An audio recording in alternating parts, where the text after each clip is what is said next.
Isabel Mendonça é jornalista e autora do livro Lisboa com Afeto, sua estreia na literatura. O romance é baseado em fatos reais. A escritora morou em Portugal por mais de 4 anos e passou por situações engraçadas, enfrentou preconceito e conheceu um grande amor. Olá, começa agora mais um programa Um Dedo de Prosa. É o nosso espaço aqui na TV Alice para falar sobre literatura. E hoje nós vamos conhecer um pouco do trabalho da escritora Isabel Mendonça. Isabel, seja muito bem-vinda ao nosso programa. Obrigada, é um prazer. Isabel, nós estamos aqui com o seu livro, primeiro livro, primeiro né? Livro de estreia. A gente já espera que seja o primeiro de muitos. De muitos. E o livro se chama Lisboa com Afeto, um livro lançado recentemente, saiu do forno, né? Acabou de sair do forno. É verdade. Conta um pouquinho pra gente dessa sua experiência. Você é jornalista, né? E agora está caminhando aí pela experiência como escritora. Conta um pouco pra gente sobre o que é o seu romance. Olha, como o nome já diz, né? Ele fala da vida da Gabriela lá em Lisboa. E é um romance contando o que ela viveu, como que foi, as dificuldades que ela enfrentou, um pouquinho de preconceito, que por mais que a gente queira dizer que não tem, a gente sente isso na pele quando você diz que é brasileira. Então o romance fala de amor, fala de sexo, tem muitas coisinhas que... Mas, de qualquer maneira, é um romance leve. E ele é baseado na sua experiência morando em Portugal, Exatamente. Não é isso? Como é que foi? Por quanto tempo você ficou lá? Como foi essa experiência? Gabriela, eu fiquei lá 4 anos e 4 meses, né? Eu gosto de falar logo 4 anos e meio. Bom, eu estava trabalhando aqui em Vitória e resolvi, decidi assim, de um dia para o outro mesmo, que eu ia embora. Mas antes de tomar essa decisão, eu resolvi, aconselhada por uma amiga, a fazer uma nova rede social que tinha surgido, que era o Facebook. Eu não conhecia, eu tinha o Orkut, e ela falou, não, esquece o Orkut, Orkut está fora de moda, você tem que fazer agora o Facebook. Então eu fiz o Facebook e postei algumas fotos, e no final de semana anterior, a gente tinha ido num restaurante, Partido Alto, comido um caranguejo, e eu coloquei aquela foto ali. E de repente um rapaz veio e comentou, em 2014 quero estar no meu país comendo um caranguejo. E eu tive curiosidade para ver quem era, né? Quem é essa pessoa que quer estar no país dela, onde ela está. E aí eu conheci pela internet o Bruno Herculano, que é o meu marido. E na conversa nossa, ele, por que você não vem para cá? Ele morava em Portugal? Ele morava em Portugal, morava em Lisboa. Aí ele me convidou, por que você não vem para cá? Eu falei, poxa, era uma boa, eu vou aí, passo um tempo, né? Passo uns 20 dias e volto. Então eu fui com a intenção de passar 20 dias, no máximo, e voltar. E acabou que desses 20 dias rendeu e eu fiquei 1 ano e meio, voltei à Vitória, né? E fiquei aqui mais um mês e depois voltei de novo. E você passou um tempo no Brasil, né? Mas também tem projeto de retornar para Portugal. Exatamente. A gente já tem data marcada para a viagem de retorno. Então pode ser que o livro tenha uma continuação. Eu acredito que ele vai ter. Eu acredito que ele vai ter sim, porque no final do livro, a nossa personagem, ela volta para Lisboa, né? Ela passa por uma crise aqui dentro, não crise financeira, mas uma crise de identidade. Porque ela ela já está numa fase onde ela compara tudo. Então ela compara a calçada cheia de buraco, ela compara que ela entra no ônibus, por exemplo, pega um Transcol e nunca vai sentada, né? E é todo mundo se esbarrando, o ônibus, um calor insuportável. Então ela começa a lembrar de que ela usava o autocarro lá, que ela usava o metro, lá eles chamam de metro e não de metrô. E que todas as vezes ela ia sentada, se era no inverno tinha aquecedor, se era no verão tinha ar-condicionado, sabe? Ela começa a fazer essas diferenças, então, e se torna realmente insuportável viver no país, que é o país dela, depois que ela vivenciou essas coisas lá fora. Depois dessa experiência, Depois dessa experiência, né? Então ela resolve retornar. O que mais te chamou a atenção lá em Portugal, assim, para você colocar no livro? Alguma experiência que você tenha passado? Olha, Nós passamos por várias experiências, né? Uma das coisas que eu acho importante a gente dizer é o seguinte: existe um acordo entre Brasil e Portugal, que é, até me esqueci o nome, mas depois eu vou fazer questão de olhar até para te falar. Mas esse acordo seria um acordo de cooperação entre os dois países. Eu não sei se todas as pessoas passam por isso, mas no meu caso, eu não consegui chegar lá e trabalhar como jornalista, tá? Isso foi um ponto. Eles alegavam que eu tinha que validar o diploma. Para eu validar o diploma, como ele não foi validado aqui, porque a minha intenção não era ir ficar, minha intenção era ir passear, eu que resolvi ficar, eu teria que voltar para a faculdade de comunicação para acabar algumas matérias, para fazer matérias que o nosso currículo não tem. Como se fosse uma complementação. Exatamente. Então, isso foi um problema sério, porque o acordo existe no papel e na prática, para mim, não funcionou, né? Então, outra dificuldade que a gente passou também é a questão de você se legalizar. Por quê? Porque você chega enquanto imigrante, você tem 3 meses para você ficar como turista. Depois desses 3 meses, você é considerado ilegal. Então, eu fui no CEF, né, que é o Serviço de Imigração, e queria ficar mais uns meses. Então, paguei uma taxa, fiquei mais uns meses. Mas só que depois você vai ficando, né? E aí eu comecei a trabalhar. Só que em todos os trabalhos que eu passei, eu não conseguia o contrato para eu poder dar entrada na Segurança Social e dar entrada no meu bilhete para me legalizar, digamos assim.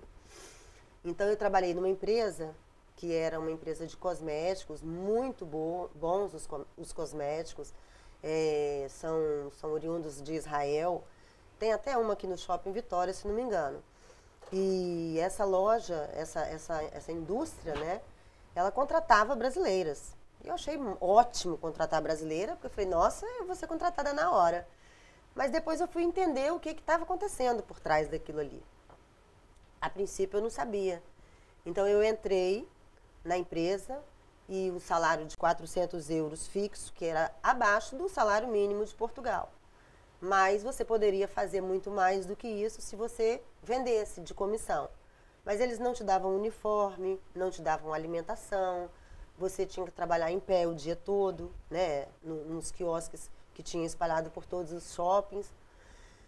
Mas tudo no início é muito legal, né? Você chega cheio de gás, eu vendia muito.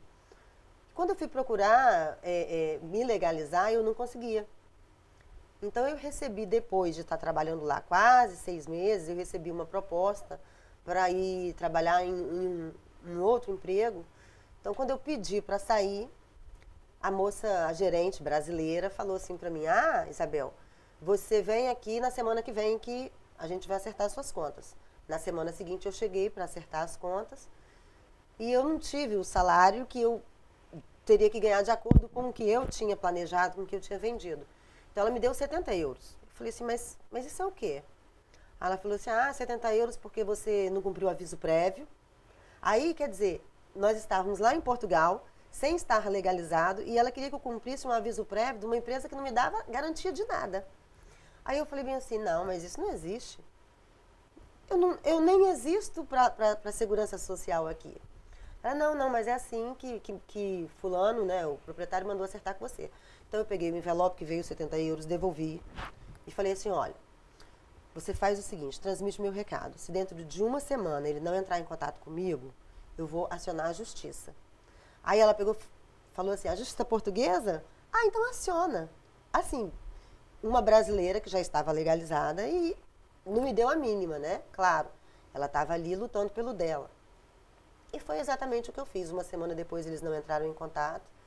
Então eu fui para o Facebook, aí eu já estava íntima do Facebook. E escrevi tudo que tinha me acontecido. Inclusive tudo que eu estava observando lá dentro. Né? E algumas humilhações. A gente teve um colega que foi dispensado porque descobriram que ele era homossexual. Então eu comecei a fazer um trabalho de jornalismo. Então eu peguei depoimentos gravados desses meus colegas. Eu entrei em contato com todos os veículos de comunicação de Portugal. Eu fui parar na rádio, dei entrevista. Minha entrevista saiu no jornal. E só não fui na televisão, mas em todas as outras mídias eles foram atrás de mim, porque lá tem uma luta muito grande contra esse tipo de trabalho, que eles chamam de precário, né? Então, o que me aconteceu? Diante disso, o juiz mandou me chamar, porque eles viram que eu tinha partido para o Facebook, eles também entraram com um processo contra mim, alegando que eu estava usando a minha habilidade de comunicação para poder denegrir a imagem da empresa, o que não era verdade, porque o que eu estava fazendo era falar a verdade. Então, eu compareci perante o juiz, arrumei uma advogada portuguesa, a doutora Celina, que me ajudou muito.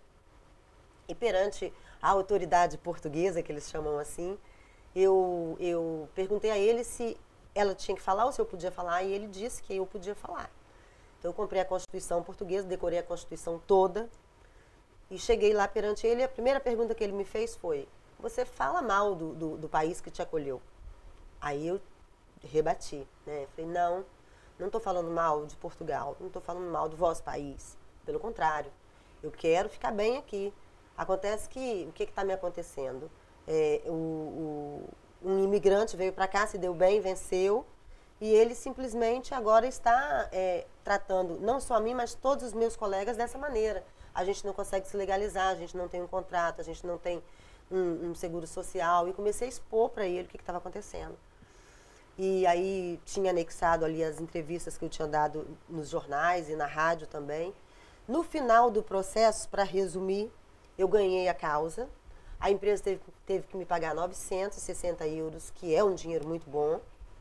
E, além disso, os colegas foram beneficiados. Ele teve que legalizar todo mundo, teve que dar o contrato para todo mundo. Quer dizer, a gente deixou de ser precário, né? Passou a existir. E todo mundo ganhou uniforme. Então, assim, eu penso que eu cheguei naquele momento, naquela empresa, e fiz a diferença. E essa história está no livro? Essa história está no livro. Eu quero falar de outras histórias que Vamos também lá. estão no livro e de outras situações que talvez você tenha passado também, como um certo preconceito por ser brasileira, mas depois do nosso intervalo, pode ser? Pode ser. O programa Dedo de Prosa vai fazer um breve intervalo, mas a gente já volta, não saia daí.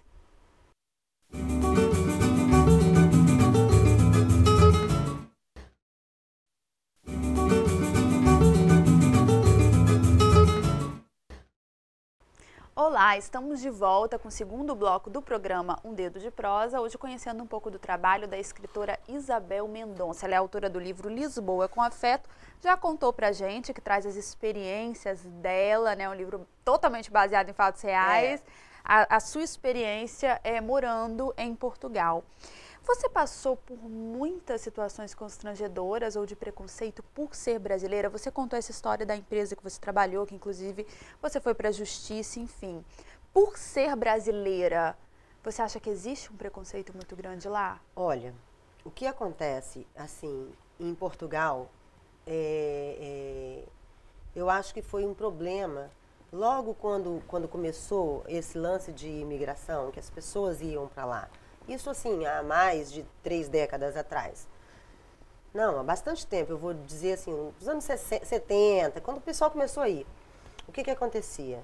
Muitas pessoas foram para lá e se prostituíam. Então, até hoje, eles olham para as brasileiras de uma maneira, assim... Com desconfiança. Com desconfiança. Além desse detalhe, por que aconteceu isso? Teve um grupo de brasileiras, e isso é fato real, comprovado, que foi para uma determinada cidade e colocou a cidade em polvorosa. Então, muitos casamentos se desfizeram, né? Então, eles, quando a gente chega, eles ficam meio assim, né? Ixi, está chegando mais uma brasileira, vai me roubar meu marido, vai me roubar meu homem, essas coisas. Mas, depois, eles começam a perceber que todo mundo é diferente um do outro, né? Então, assim, eu posso dizer por mim que se eu sofri preconceito foi 1 ou 2 vezes, né? Então, teve uma situação que foi, assim, muito constrangedora, mas que eu já estava, assim, numa fase tão além que eu preferi não questionar. Eu trabalhava numa lanchonete e tinha 2 senhoras conversando, portuguesas, né? E eu, ouvindo a conversa, servindo café, elas falavam do Porto, da cidade do Porto. Então eu perguntei, fica muito distante o Porto daqui? E ela poderia ter me respondido assim, fica, né? Não, ela olhou uma para a cara da outra, falou assim, coitada, não sabe nem a geografia do próprio país, quer saber daqui. Então, quer dizer, eles acham que, dependendo das pessoas, eles acham que você é uma pessoa sem estudo nenhum. Então, eu abri a boca para poder dizer, né? Minha senhora, sabe com quem você está falando? Olha, eu estudei, as coisas não são assim, mas ao mesmo tempo que eu abri a boca, eu falei assim, quer saber? Isso para mim não vai resolver de nada. Não vou bater boca com um cliente, digamos assim. E eu fiquei calada, não me ofendeu, entendeu? Eu consegui passar por cima disso daí. Isabel, nos bastidores você me contou a história do seu currículo também, que eu achei sensacional essa história. Conta pra gente, pro pessoal de casa. Pois é, o que acontece? Aqui no Brasil a gente faz um currículo extenso, né? Coloca tudo que você fez. Até se você fez um cursinho para juntar 1 mais 1, você vai lá e coloca. Então eu cheguei lá com essa mentalidade e fiz esse currículo. Coloquei muita coisa que eu já tinha feito em todos os veículos de comunicação que eu já tinha trabalhado aqui no Espírito Santo, minha experiência enquanto assessora de políticos também, isso tudo eu coloquei. E aí o que aconteceu? Eu não tinha conseguido emprego na minha área, né? Conforme eu disse que eu tive por causa do problema com o diploma. Com o diploma. Eu só fui conseguir esse emprego na área de jornalismo nos últimos 8 meses, de um ano antes de eu vir embora. Mas a gente tem que trabalhar, então eu fazia de tudo. E eu chegava lá com aquele meu currículo. E a pessoa olhava assim, é jornalista? Ah, tá. Não, obrigada, não precisa. E eu falava, meu Deus, o que está me acontecendo? Um currículo tão bom e eu não consigo emprego nem para lavar copo, o que é isso? Aí eu conversando com um português, ele pediu para ver meu currículo. Quando ele viu, ele falou assim, Isabel, você não vai conseguir emprego em lugar nenhum. Eu falei, mas por que, Mar? Dono de um salão de beleza ele. Eu falei, por quê? Ele falou assim, porque o currículo é muito extenso e aqui a gente paga de acordo com o currículo. Se você é uma jornalista, se você fala um idioma, se você trabalhou em tantos veículos de comunicação, você quer vir entrar na minha casa para lavar o copo, eu já fico com medo de você. Você não coloca nada disso, você nem põe que você é jornalista. Você faz um currículo muito simples, filiação e não tenho experiência, quero aprender. E aí eu fiz e de fato consegui um emprego. Como é que pode? É a perspectiva mesmo, né, das pessoas, como é diferente. Não, é porque assim, o que você faz é valorizado. Independente da profissão que você tenha. Então, se você é uma empregada doméstica, eles valorizam o seu trabalho enquanto empregado doméstico. Você vai cumprir aquelas horas, não existe discriminação porque você é empregado doméstico, entendeu? Muito pelo contrário. As pessoas sabem que precisam de uma empregada doméstica dentro de casa para trabalhar.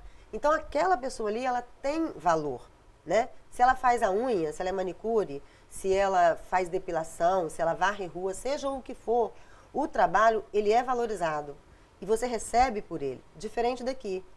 Porque aqui, se eu quiser fazer um complemento no meu salário e quiser ser garçonete, eu devo ganhar aí um salário mínimo, né? Alguma gorjeta e algumas cantadas.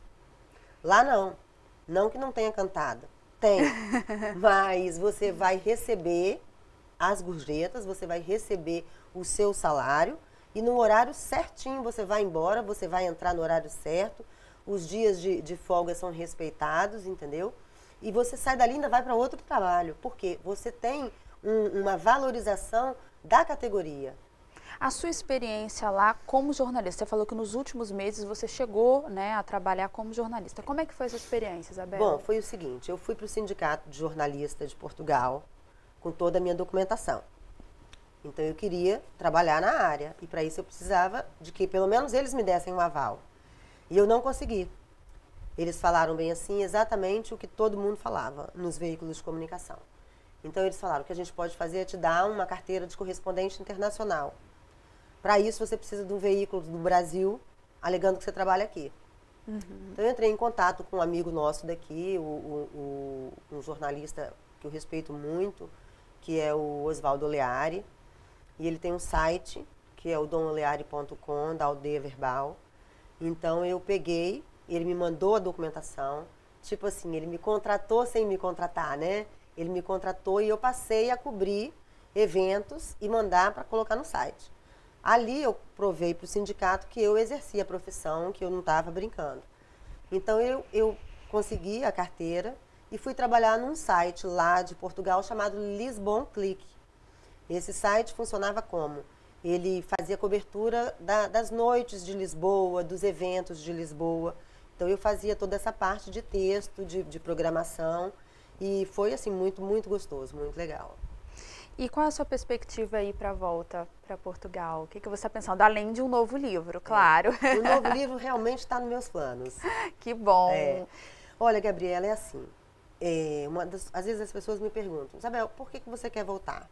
Aí eu falo, olha, o Brasil é o nosso país, né? A gente tem todo um amor pela nossa terra. Só que quando você vai lá fora e você vivencia algumas coisas, você observa que a gente está precisando de mais. Mais o quê? Mais saúde, mais educação, mais segurança. Eu fiquei doente em Portugal e fui parar no hospital. Eu passei 7 dias internada e estava desesperada, puxando os cabelos, como que eu ia pagar aquela conta, né? E chegou na hora de ir embora do hospital, a moça, a enfermeira, falou, olha, a fatura vai chegar no endereço da senhora, tá? Falei, tá bem, obrigada. E a fatura chegou um mês depois, 9 euros. Ou seja, o imposto que a gente paga lá fora, você vê ele retornar para você. Você vê resultados, né? Então você conversa com as crianças, elas falam português correto e falam o inglês e o espanhol fluentemente. Então a gente aqui no Brasil, para poder fazer uma outra língua, você tem que pagar um curso extracurricular e mesmo assim você sai sem saber falar, né? Então outra coisa, eu andava dentro do metrô, por exemplo, você não faz a distinção de quem é rico de quem é pobre. Se é no inverno, está todo mundo de bota, de agasalho, todo mundo bem vestido. Porque você não vê essas diferenças sociais que a gente vê aqui. Justamente por conta daquilo que eu disse no início. A valorização da pessoa enquanto ser humano e a valorização da pessoa enquanto profissional. Isso existe. Isso é latente, sabe? Até para você lavar a cabeça de um cliente no salão de beleza, eles vão te pagar 5, 10 euros de gorjeta, entendeu? E aqui, às vezes, você até ganha, mas a pessoa acha que você está fazendo mais do que obrigação, né? Então, o garçom te atende, ele te atende muito bem, porque ele sabe que ele precisa de que você volte. Você chega na loja para comprar, o atendente vai te atender muito bem porque ele quer vender. Então, não é uma coisa só por obrigação. Agora, eu tenho que dizer o seguinte, Portugal também é muito bonito, né? É uma cidade linda, onde o velho, o antigo e o novo se misturam. E eu vivi experiências muito boas, né? Você vê a cultura ali, gente de tudo quanto é lugar do mundo. Eu revi muitos amigos daqui do Espírito Santo que foram para lá e que a gente se encontrava constantemente, até mais do que aqui. Como é que foi assim, o desafio de tentar colocar esse clima, né? Esse lugar bonito que você estava vivenciando no livro? Você teve essa preocupação não só de mostrar a sua experiência, o que você passou, né? Mas também esse clima que você estava vivendo. Como é que foi esse desafio de colocar nas palavras? Gabriela, eu acho que deu certo, porque eu sou uma pessoa apaixonada pela vida. Eu gosto de acordar de manhã e gosto de começar meu dia feliz. São poucas as coisas que me tiram do sério. E eu sou casada com um fotógrafo, né? Então ele faz fotos maravilhosas, não só daqui de Vitória, mas a gente tem um acervo de fotos de Lisboa toda, de Portugal, do Porto. Então, assim, isso tudo, quando eu queria recordar determinado lugar, eu falava, Bruno, cadê a foto da hemeroteca? Né? Aí ele corria lá, pegava, eu olhava, aí era como se viesse uma inspiração, entendeu? Dizem que os artistas são assim, né? A pessoa está dormindo, acordou, veio a letra da música e escreve. Eu acho que o que me ajudou a compor o livro foi a minha parceria com ele e também essa questão das fotografias. Foi muito fácil de relembrar tudo o que eu tinha vivido, porque o livro foi escrito aqui. E já era um projeto de vida, se eu escrever um livro, ou foi uma coisa que você nunca imaginou? Não, já era um projeto de vida. Quando eu engravidei da minha filha, eu fiz um diário do primeiro dia que eu soube que estava grávida até 2 dias depois que ela nasceu. Então, ela hoje, quando lê, ela chora, ela se emociona. Então, assim, meus pais sempre me cobraram muita leitura. E eu era uma criança, o primeiro livro que eu li foi o Diário de Anne Frank. Ele tem quase 700 páginas, eu tinha 6 anos de idade.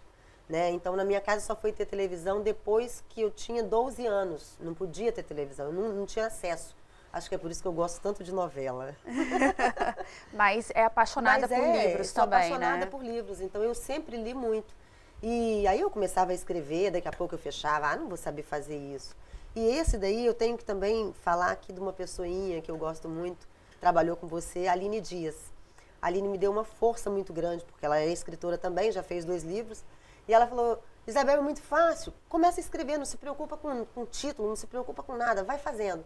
E eu fiz. Sem compromisso, como se fosse sem compromisso. Exatamente, né? Eu fui seguindo ela, e de vez em quando nos intervalos a gente conversava. Ai, Aline, estou na dúvida disso, ai, não sei o quê. E ela me deu esse apoio, então foi muito tranquilo, fluiu. Isabel, infelizmente, a gente vai ter que encerrar nosso bate-papo, o programa está chegando ao fim. Eu queria pedir para você deixar um contato para o pessoal de casa que quiser conversar um pouco mais com você ou ter acesso à sua obra também. Como é que o pessoal pode fazer? Olha, eu quero agradecer a você pela oportunidade, agradecer à TV Alice, ao pessoal, e dizer o seguinte, que quem lê o livro vai ficar muito satisfeito, vai gostar, é uma história que você vai viver o romance e também ver os locais. Você me encontra pelo Facebook, é Isabel Mendonça, o meu Isabel é com Z, ou então pelo e-mail mendonca.isabel@gmail.com. Isabel, eu quero agradecer a sua presença aqui, desejar boa sorte nessa nova jornada, né? E que você volte com ideias para uma nova obra e deixar o programa Dedo de Prosa de portas bem abertas para que você retorne com novidades. Muito obrigada. Bom, o programa Dedo de Prosa de hoje termina por aqui. Eu agradeço a sua companhia. Você pode nos enviar sugestões. Nosso e-mail é tvalice.es@gmail.com. Obrigada e continue com a nossa programação aqui na TV Alice, o seu canal cidadão.